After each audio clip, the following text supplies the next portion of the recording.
were in the world, he loved them to the end. And supper being ended, the devil, having already put it into the heart of Judas Iscariot, Simon's son, to betray him, Jesus, knowing that the Father had given all things into his hand, and that he had come from God, he was going to God, rose from supper and laid aside his garments, took a towel and girded himself. After that, he poured water into a basin and began to wash the disciples' feet and to wipe them with the towel with which he was girded. Soldiers don't occupy a spot of highest admiration here in South Africa, do they? You know, our young people don't dream of becoming a soldier, joining the SANU. In America, it's different. A few years ago, when I was in America, I was at the airport. I think it was the airport in Atlanta. And massive airport. There were soldiers that were in transit. And as the soldiers were walking past, people, everyone in the airport applauded. And as they walk, past, people were saying, "Thank you for your service. Thank you for your service." It's an uncanny thing. They were applauding the soldiers. It's not just something that you see on TV. Soldiers have the highest admiration. And you can see that now with the war, that they have highest admiration in the United States of America. Now, we have the war against Iran, but in 1988, there was Desert Storm. Remember that the war in Iraq? Some of you can't remember, you weren't even born yet.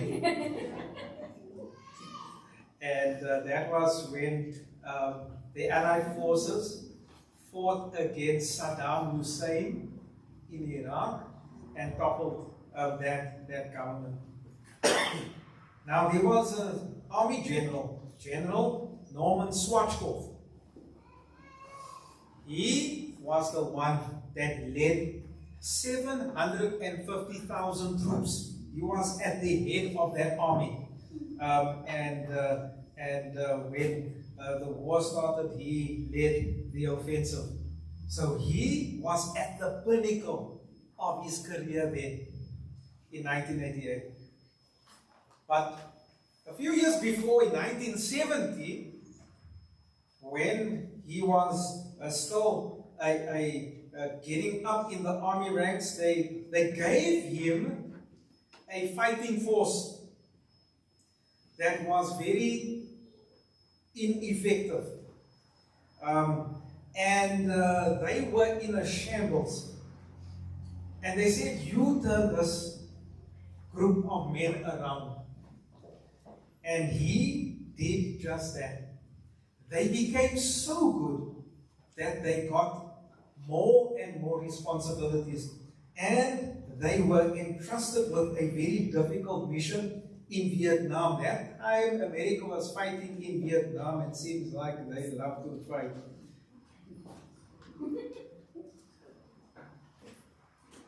When they were busy fighting there, and this Norman Schwarzkopf's men were in this peninsula in Vietnam. It was quite a dangerous thing, and men were getting blown up left, right, and center. Whenever one of his men was blown up by a grenade, a mine, then Schwarzkopf would fly in his own helicopter to go and rescue that man, to take him off out of the battlefield. Himself, he was there personally, and to evacuate the person. While he was busy evacuating someone, one of the other soldiers stepped on a mine and exploded, so damaging his leg severely, and he was busy thrashing around on the ground. Norman was a bit a while away, and as they do that, because they realized now that they were in a minefield with booby traps, and everyone froze, because your next step could be your last step. This soldier, Norman, realized that if he wasn't immobilized, that he was going to die. But if he could be immobilized, and his leg could be saved, and he would live. And so Norman, who was the leader, he took step by step towards the man. He said he was trembling so because he didn't know which step that he had to stabilize his legs with his hands, just to keep it from not trembling too much, so that he could take the next step. He got to the man, immobilized him, and the man was rescued. That reminds us that when we serve others, that sacrificial love, because he was willing, he could have just gotten onto the chopper and say, "Whoosh, it's dangerous here." But he was willing to sacrifice his love, his life, to save someone else. Sacrificial love is life-saving. Sacrificial love is life-saving. Now we know the ultimate one of this is Jesus, because Jesus stepped into this minefield of the world, sacrificed himself, and that saves us. That saves us. When the disciples were in the upper room, what were the minefields there? What were the mines there? The bombs. They entered the supper room, their hearts were full of resentful feelings. Resentful feelings. Where they were looking at each other and saying, according to Luke 22 verse 24, there was a dispute among them as to which of them should be considered the greatest. Can you see that? Even after Jesus previously had said you must be like a little child, they were still arguing about who would be the greatest. That is the greatest minefield. That can blow up your life when you are seeking to be the greatest. And so, when you seek to be the greatest, you look at other people with suspicion, and there's the resentment. And it is here where we need sacrificial love. The sacrificial love of Jesus. And so I've got 4 points today. Because it's communion, normally I have 3, but today there's 4. Okay? 4. The first one is love enduring every circumstance. Verse 1. Now before the feast of the Passover, when Jesus knew that his hour had come, that he should depart from this world to the Father, having loved his own who were in the world, he loved them to the end. Look at that. He loved them to the end. So Jesus, knowing that his hour had come. Now, in the upper room, you find that he's not talking, he's not thinking about the hour of his sacrifice. Because previously, he says the hour has come. He was talking about the hour that he would die on the cross. And that's what the Passover was all about. The Passover was where we are passed over, but the Lamb is not passed over. So Jesus is not passed over. He is sacrificed. So that death is passed over us. So Jesus not looking at that hour, he looks beyond the sacrifice and sees the victory. He sees the victory. He sees the hour of his ascension, because he sees the hour has come that, I'm going to the Father. So he sees the hour of his ascension. And this enables him to endure the sacrifice. Isaiah 53 verse 11 says, he shall see the labor of his soul and be satisfied. That I may know him. 369. What sustained the Son of God during his life of toil and sacrifice? He saw the results of the travail of his soul and was satisfied. Looking into eternity, he beheld the happiness of those who through his humiliation had received pardon and everlasting life. His ear caught the shout of the redeemed. He heard the ransomed one singing the song of Moses and the Lamb. So Jesus, what helped him to endure the cross was looking forward to heaven and seeing us there. This is what sustained Jesus. I hope that he's seeing you there. Now, what enables us to endure the sacrifice in order to save people? Because we are disciples. That means we need to bring people to Jesus. That's our purpose here. And it takes sacrifice to bring people to Jesus. It takes love that endures to the end to bring people to Jesus. How do we endure? How do we endure? Maranatha, page 317, with glad rejoicing hearts. Those who have been co-laborers with God see the travail of their soul for perishing, dying sinners and are satisfied.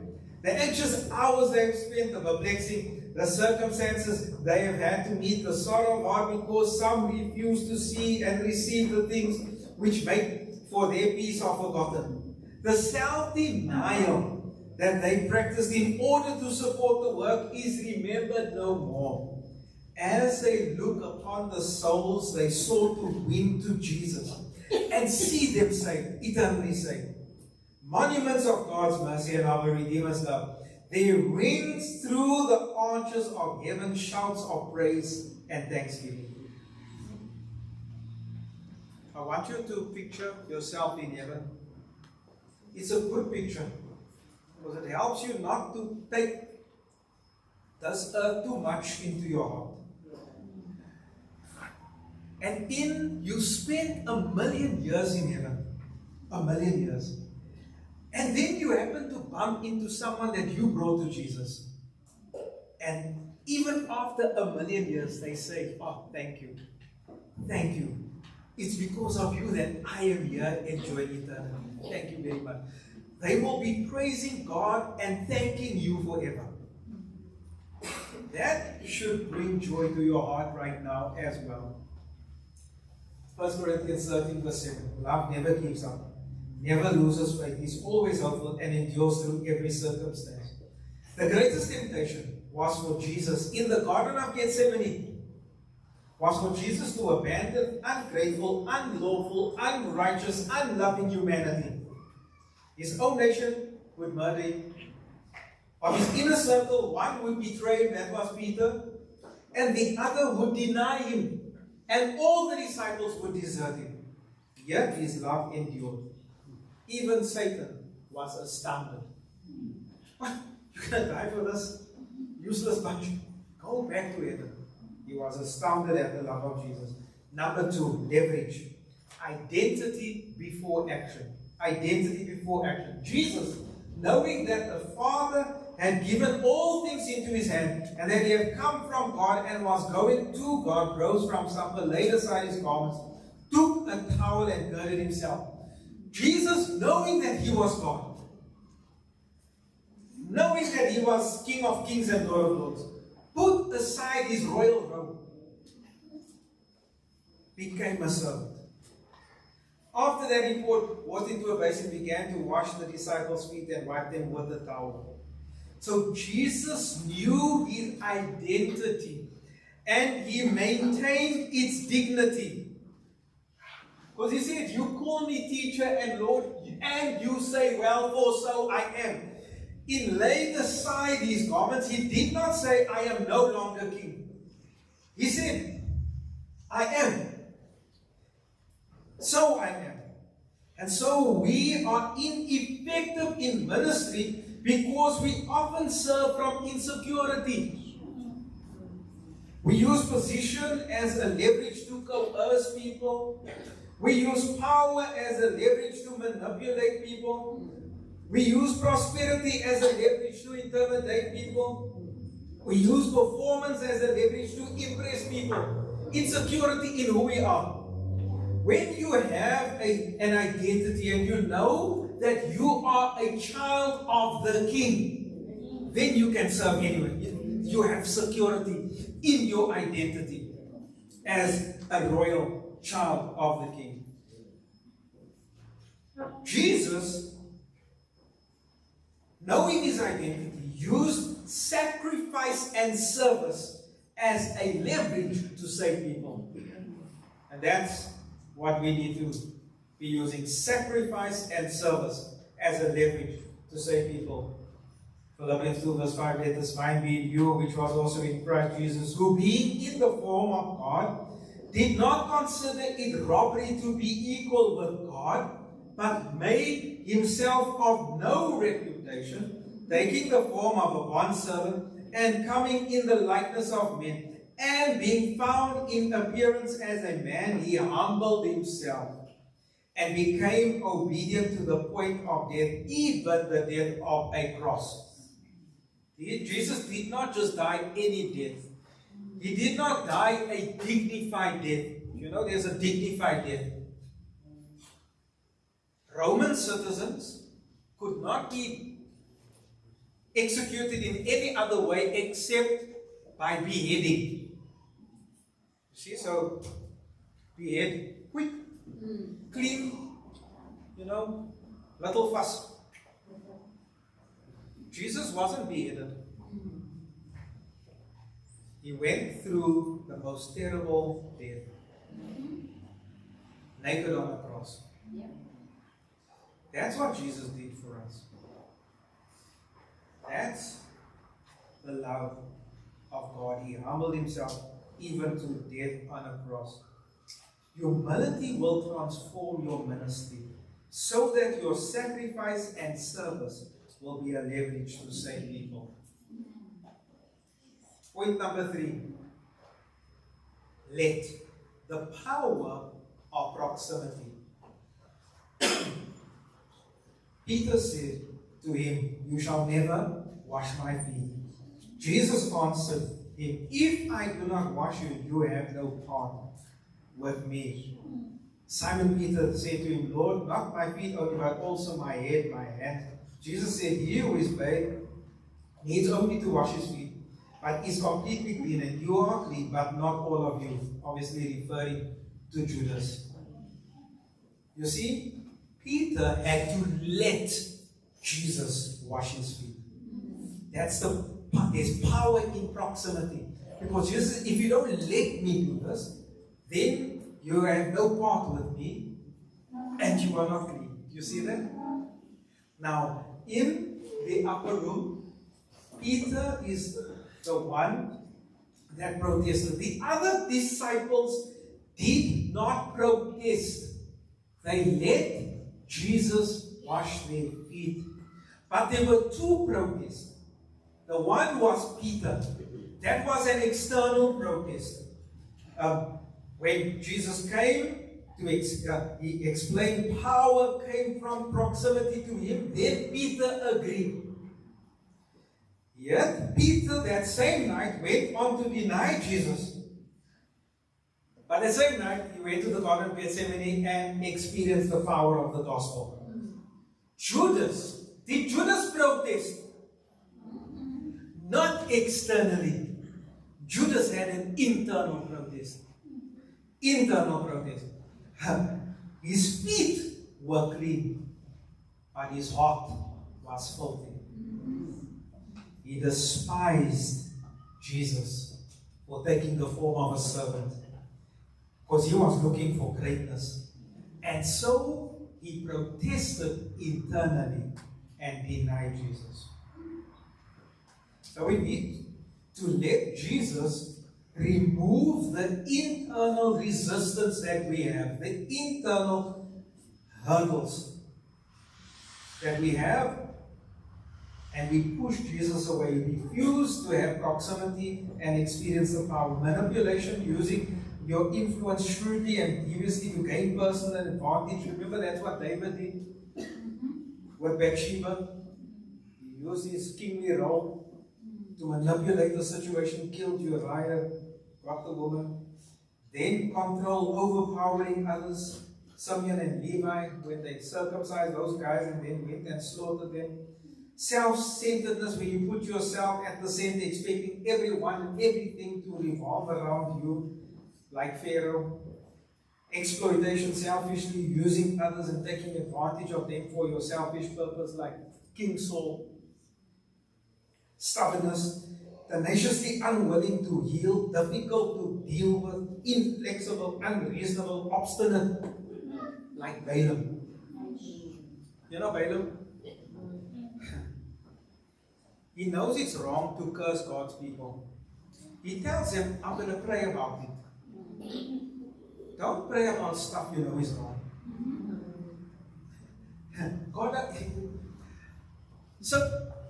And he's a prophet of God. Doesn't it say he's a prophet of God?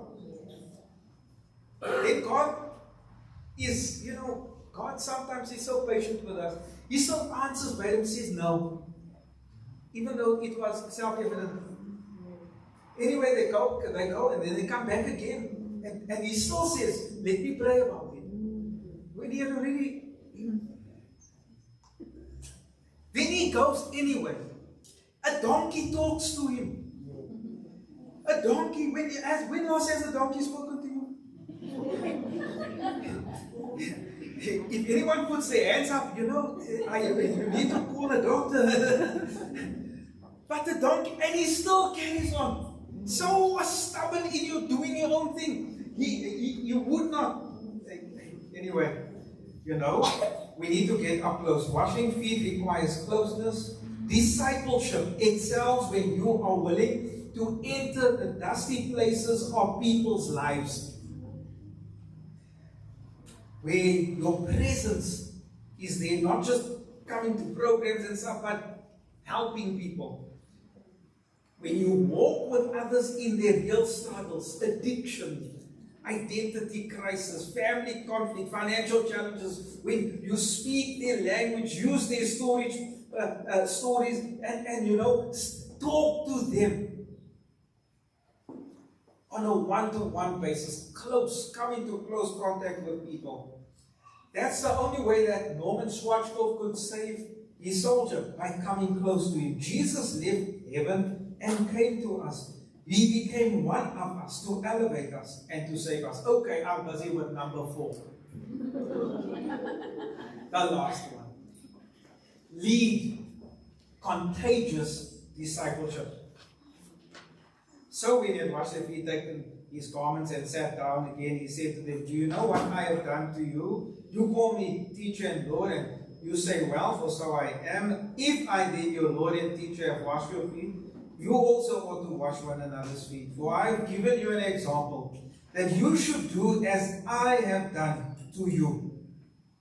Most assuredly I say to you, a servant is not greater than his master, nor is he who is sent greater than he who sent him.